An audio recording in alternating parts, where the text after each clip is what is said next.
with the heart and the parents' preconceptions. Hi everyone, welcome to the show. Thank you for watching. My name is Amina Doherty and I am your host. Welcome to week 2 of Young Women Speak Out, a 6-week program that is being broadcasted by the Sylvia Global Media Network to elevate the voices of young women from around the world doing really cool and important work. If you caught the show last week, as I mentioned, Young Women Speak Out is a 6-week program, and I will be speaking to young feminist activists from across Africa and the Caribbean that have found ways to bring together their work on women's rights and social justice work together with their creative passions for the arts.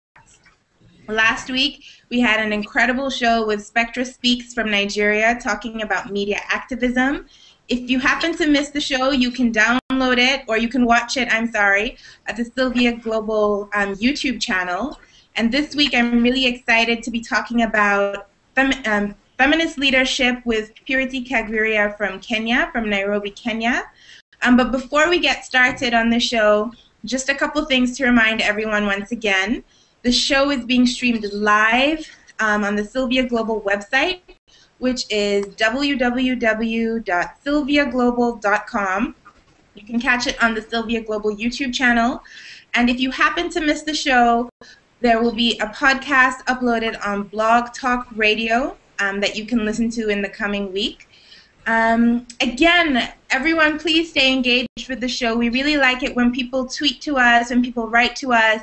So you can tweet directly at me at SheRoxLocks, SheRoxLox, using the hashtag Young Women Speak Out. Or you can post questions in the Facebook event or right below via YouTube. So please do keep engaged with us. We're really excited to see and hear from all of you. So as I said, really excited to have my friend Purity joining me from Nairobi. Purity and I have known each other for a very long time, and I'm really, really moved by the amazing work she's doing. So I'm so pleased that she's able to share that with us today. She is the director of the Young Changemakers program at Akili Dada and passionate about girls' education and women's rights. So Purity, over to you to introduce yourself. Hi everyone, my name is Purity, as Amina has said. I work at Akili Dada, which is based in Kenya. I identify as a young feminist activist, and in my day-to-day work, I work to build spaces, create spaces for young women to not only be able to participate at decision-making spaces, but also just have a voice and find themselves in their day-to-day life and know that, you know, you can make mistakes and still pick yourself up and move on with life. So in my work here at Akili Dada, I largely work with the girls in high schools. My program targets girls who are in high schools. And one of the things we do with them is a lot of leadership training.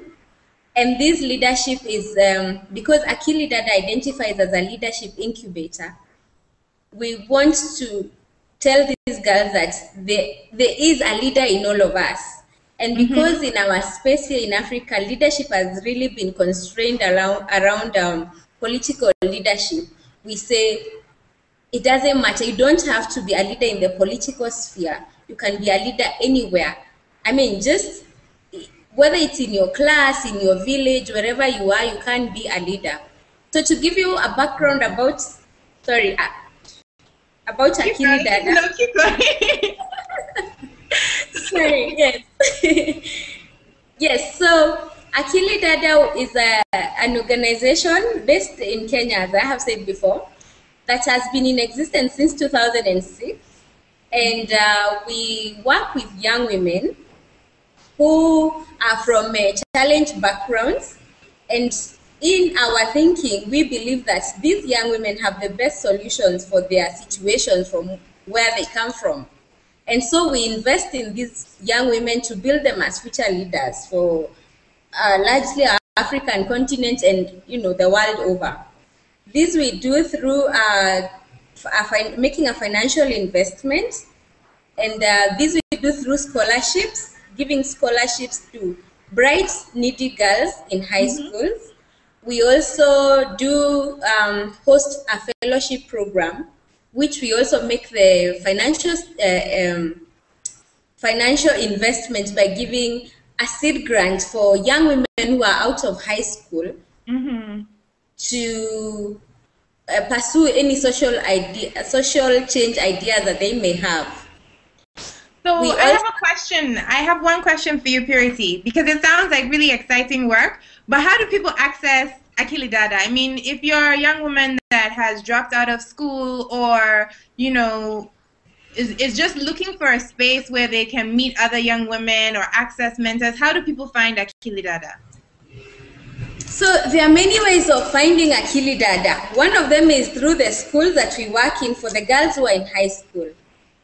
For the young women who are out of high school, you find Akili Dada basically by just walking into our space. We have a very open office where people walk in every day. And of course, we use a lot of social media to tell people what we are doing. And in Kenya, in the recent past, we've really built a profile for ourselves. So we've been featured in the media. A lot of people are aware of this organization that is addressing needs of young women. And because we've also really been focused on education excellence, a lot of the times our girls will be among the top, students in the country, and this raises our profile.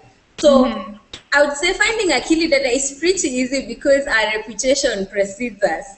Right. So tell me about, your everyday. Tell me what a regular day is like for you at the office. You come in, what are the things that you're doing at Akili Dada?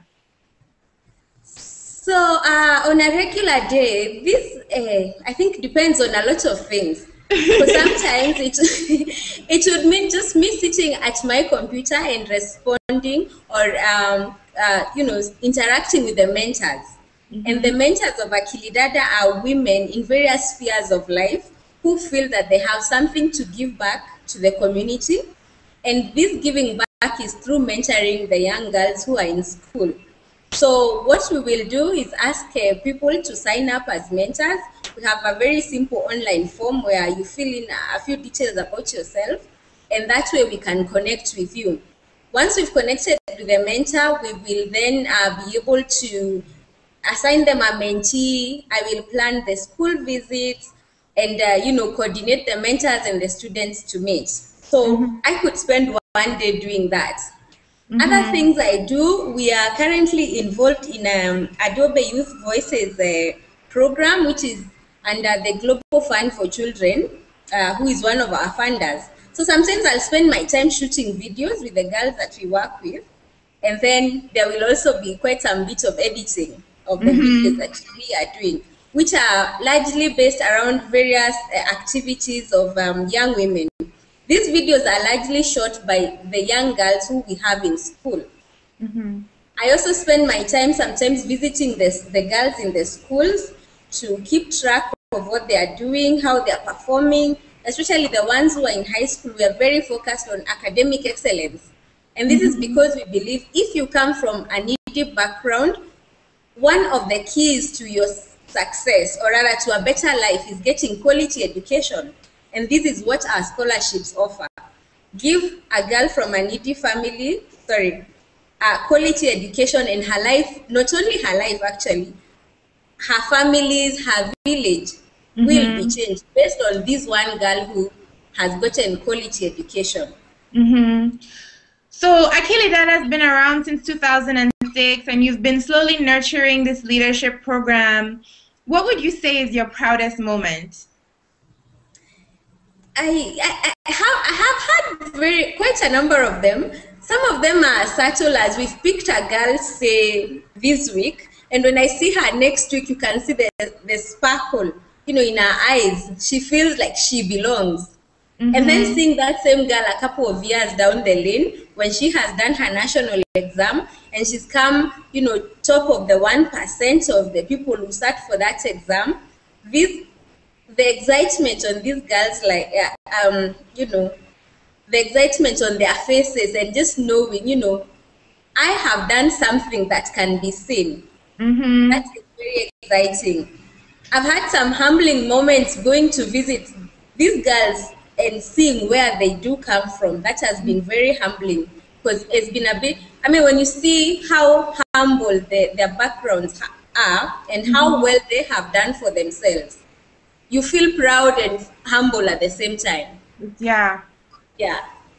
You know, as you were talking, one of the things that I've wanted to ask you, you know, right from the very beginning when you introduced yourself, you said you identify as an African feminist, and we've been talking a lot so far about leadership. One of the questions that I've been thinking about, and also something that has come through over social media, is, you know, how do we define feminist leadership? What is that? How is that different from just leadership in general?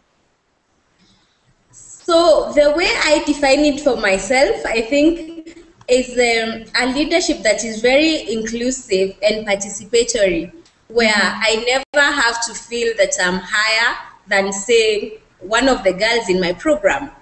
I want them to learn every day from me as I learn from them. They have things to offer. I have, you know, lessons to offer as well. So my definition of feminist leadership is literally, let us hold hands together. We are in this journey together.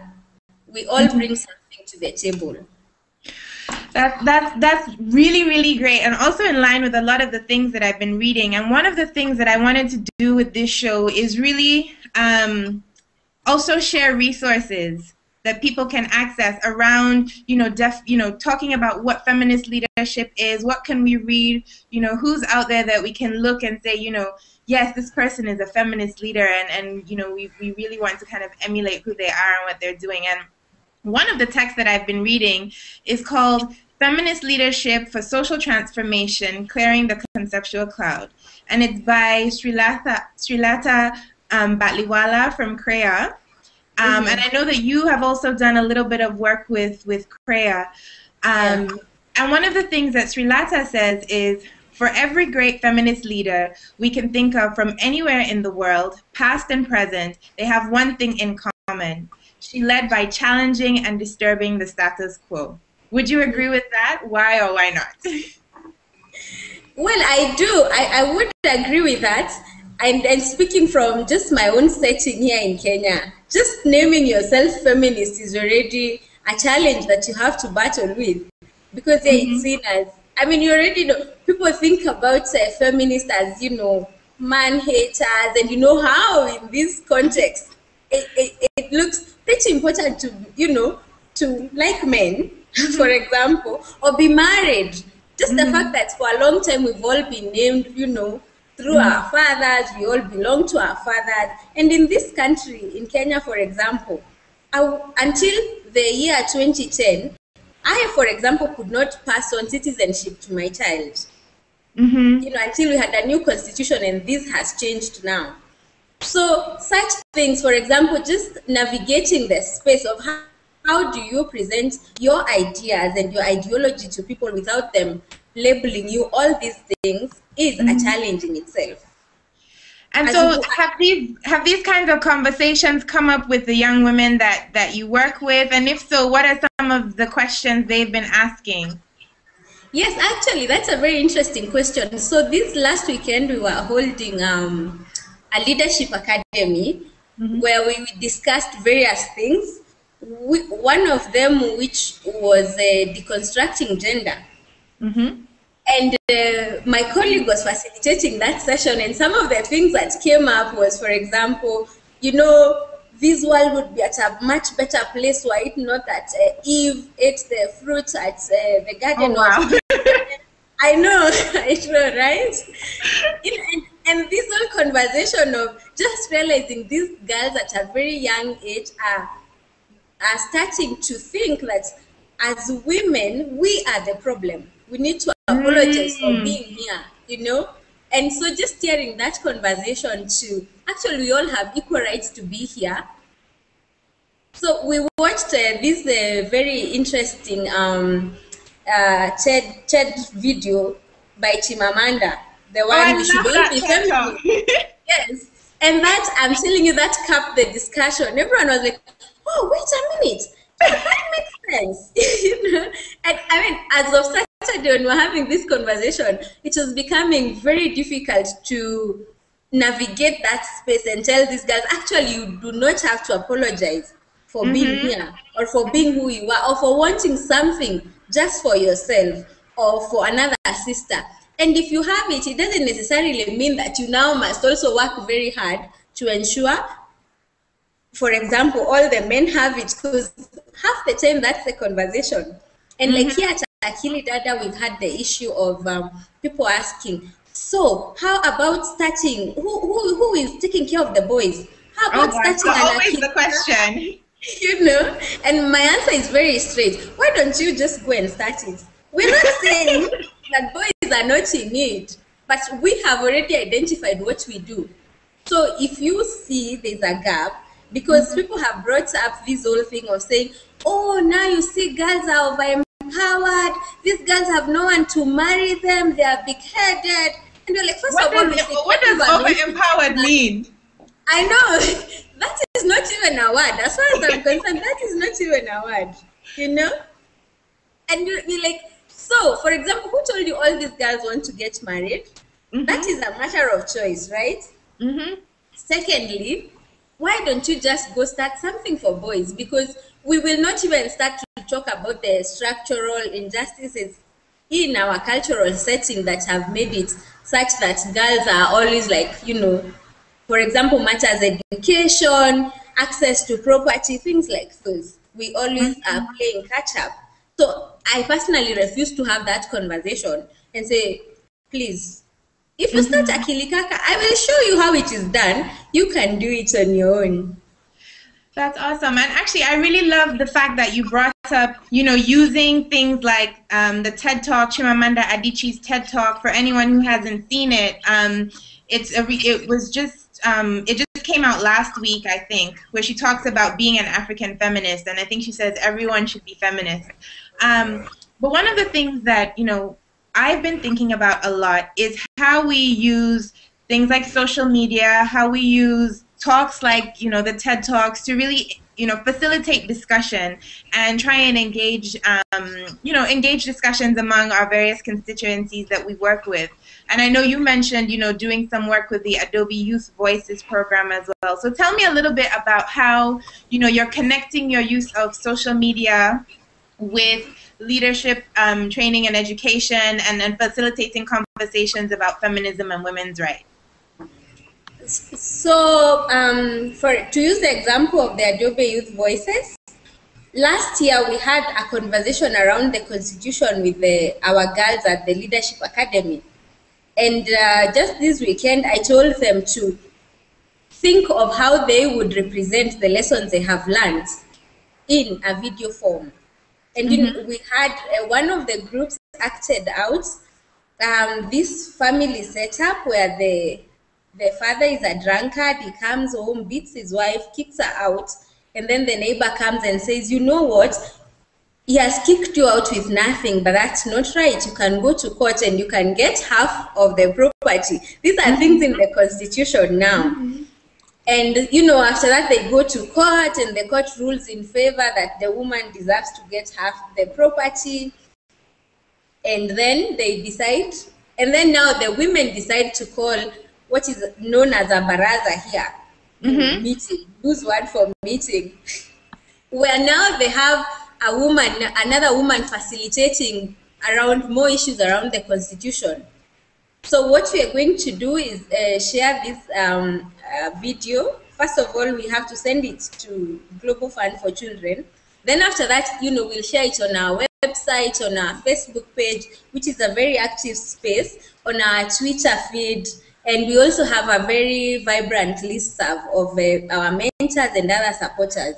So ideally, all the stuff we produce here, we share it in those channels. Great, great. Yeah. So can you tell us a little bit? I know that people who are listening and are watching are now very as excited as I am about Akili Dada and about the work that you're doing. So, if people are interested in supporting or in learning more about Akili Dada and your work around supporting feminist leadership in Africa, how can they reach you? So you can check us out on our website. Our link is www.akilidada.org. And you can email me on, my email is purity@akilidada.org. You can reach us through our Twitter handle, which is @Akili Dada. And our Facebook page is facebook.com/Akili Dada. Yeah, and on our website you will see we have the various ways in which you can support Akili Dada. Awesome, awesome. Now I know that you're like me, you love music, and what I've said about the show is that I wanted to ensure that we integrated, progressive, positive music, particularly of women artists that we wanted to kind of also elevate on a global platform to all the people watching and listening to the show. So this week, I'm really excited that the artist that we will be sharing, her name is Sarah Mitaru. And she's been described as a Kenyan Afrofusion singer-songwriter, musician, singer, activist, and UN ambassador. And this week we will be playing a clip from her song called Make Way. And it's one of my personal favorites of Sarah. So I just wanted to share that with the listeners, and then we can discuss the music a little bit more. So we'll just play a quick clip and see what everyone thinks of the song.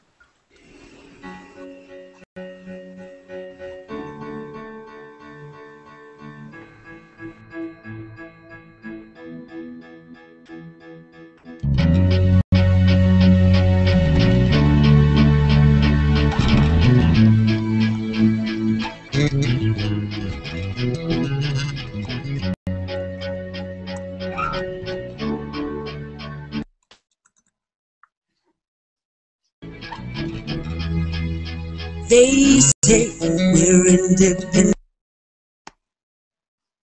They say we are sovereign, but we shackled and chained. They say the future is now, but the past is with us. They say we are tomorrow, but we're stuck in yesterday. But there's a man, no food on his plate. Will he bow?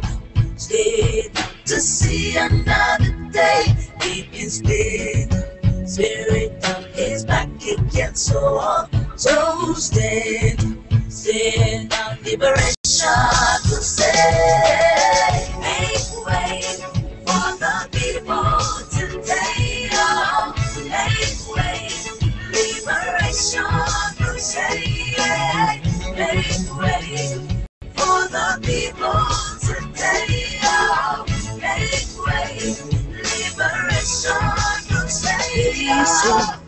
We won't sit around, we'll fight for our rights. They say you have trampled us, enough is enough. They say the future is now, we leave behind the past. They say we get tomorrow, say goodbye to yesterday.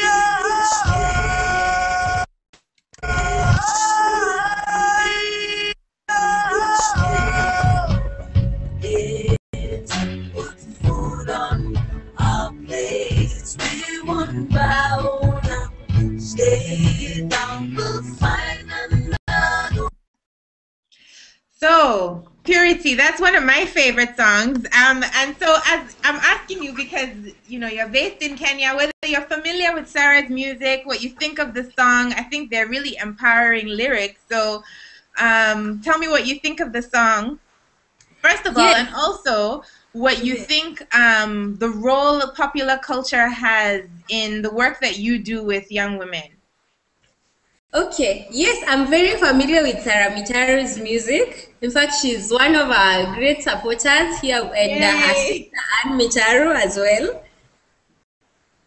Yes, and pop culture, I think in this country, especially in the last 10 years or so, we've seen a lot of growth around that and a lot of influence to the young people.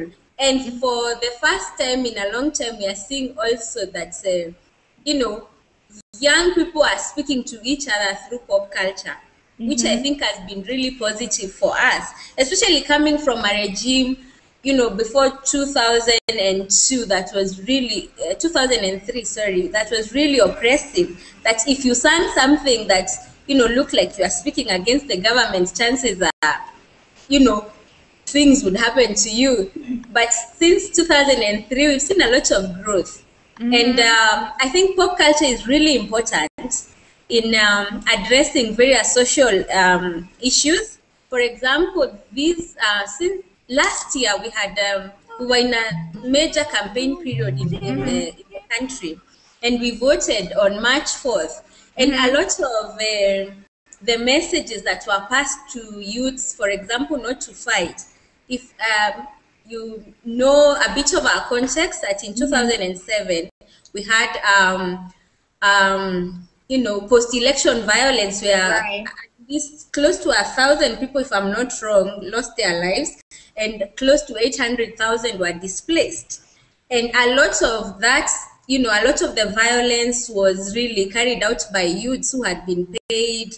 Others had been organizing for a long time. I mean, there are many theories around how that happened. But so since last year, when it was eventually decided that we would be voting in March, people started, peaceful campaigns.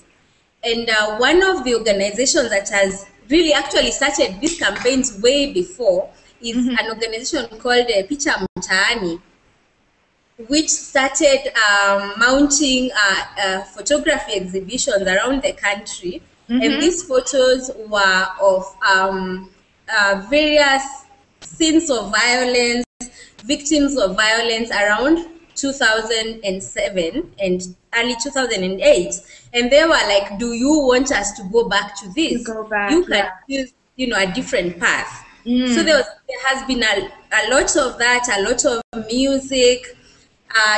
People have written, I mean, there's graffiti. Like if you go to the city center, there are lots of graffitis that just depict how, like, our immediate former parliament members would, every other day they want a salary raise, and you're like, really, we are overtaxed, And there are all these graffitis saying, all these vultures, they are raping us and things like those. And, these things are still out there in the open. So there has been a lot of messaging around, in various forms that has really targeted the youth. There has been a lot of also TV promos and radio promos, things like those that have just been very focused on the youth. And I think they really did pay off. Because even as, sorry, just to finish, even as we went to vote on March 4th,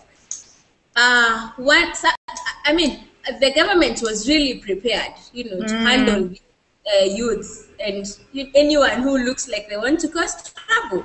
And one of the places that was really a hotspot in 2007 was one of the slum areas called Kibera. And so between, I think sometimes early, before March 4th, there were, if you went around the area, there were policemen all over, armed, others in plain clothes, just waiting. And, we went to vote. I'm sure you may have seen the photos on the internet of the long queues, people queuing for hours and hours to vote. And there was no disturbance, no violence in Kibera. That day, people went to court to challenge the election results. Then the ruling came. Still, Kibera was peaceful, and so was many other parts of the country. Which were a result of some of the messaging that was done. Right. I think that's amazing, and it's definitely something that next week's show is actually, we're going to talk a lot more about that. Talking about how effective activist artists are in Africa, and particularly, I think, how we will be looking at it from the perspective of how within feminist movements we embrace, the arts, and we kind of use that to fuel our movement building and our conversation around women's rights. Are we engaging artists? So I'm very excited that you brought that up, and definitely something that we want to follow up on next week. I know we're running out of time, but I cannot end the show without asking you a little bit about your passion, which I know is fashion design. And that's something that we haven't really talked about yet on the show. So you say that you're a moonlighting fashion designer. Tell me a little bit about that. Yeah, I call it moonlighting because half of it, or at least 98%, really, not half, is in my head. Because I'll think stuff, I put it down on paper, and then I end up taking it to my friend who now turns my designs into clothes. But I think in the recent, maybe, okay, it's not so recent, seeing as it's more than a year that I've been thinking around putting this, into practice. So I'm in the process of getting a sewing machine. I'd gone to enroll for a class, and I thought I really don't need to go to a class. I know how to do this thing. Right. I can do it. And of course, the internet is your friend. So I spend a lot of time when I'm in my free time to just check out, new trends and new designs, and just learn from people that are already doing. I know that I believe that when you speak something into being, it will happen. So when should we look out for the new line from Purity? I'm really, putting myself to task that at least by the end of, towards the end of this year, around maybe October, November, I should have put my house in order, gotten the right machine and started doing something. Because, Awesome. 90% of the time, my friend does it for me because she already has a shop that's running. So all I do is go there with my ideas, and then she makes stuff for me. But now I want to start doing this stuff for me, for myself and for people. And especially because I realize that I have the natural flair for good things. So I decided not to... what's the word? Just to make use of that, really. Because the way I put my clothes together, the things I choose to buy, many people will say, but how did you even pick that? That looks so weird in a nice way. And many people will say, so where can I get things like this? I really like your style. So I've decided to start styling people up. So I love it. October. I love it. So everyone who's watching the show, you heard it here first. Purity's line should be, launched and, going up and running by November. She's also a stylist. So any young fashionistas in Nairobi looking for a stylist, Purity is your lady. But before we wrap up, and I'm so glad that you were able to join us. The point of this show is just to give people a snippet of what young women are doing all over the world, and to really show, the connections between our lives as activists, as artists, and all the various things that we do and we're passionate about. But before we leave, I'm going to ask you to leave us with a takeaway, something positive that can energize those of us that think, it's Thursday, we're trying to make it to Friday. Leave us with something that we can take with us. So I'm not sure I got your question right. If you can leave us with a quote or something that is positive that will help take us through the rest of the week. Okay. So one of my favorite quotes is, you cannot blame the mirror for your looks more than you can blame your character for your circumstances. So is that a proverb? Is that? I think it's Francis of Assisi who said that. So it can be a proverb, right? Okay. Well, thank you so much for joining me today, Purity. I'm really excited that you came on the show. You're my second in this guinea pig experiment of Young Women Speak Out, and I'm so excited that you were able to join us. You brought up a lot of things on the show, different resources. You mentioned different things. For all the people listening, just to let you know, we will be posting links to the Akili Dada website. We'll be posting links to various resources that were mentioned on the show so that you can follow that, not to worry. And again, to thank Purity for coming on the show to thank Sylvia Global Media Network for hosting this show, for asking us to, young women speak out. Next week, I'm really excited. I will be joined by Nana Darkoa Sichiyama, an African feminist activist, communications professional, and writer based in Accra, Ghana. We'll be talking about sex, popular culture, and the role of activist artists in Africa. So please do join me next Thursday, 10:30 a.m. Eastern on sylviaglobal.com. Thank you so much, everyone, for listening, and thank you again, Purity. Thank you for having me. Bye. Bye.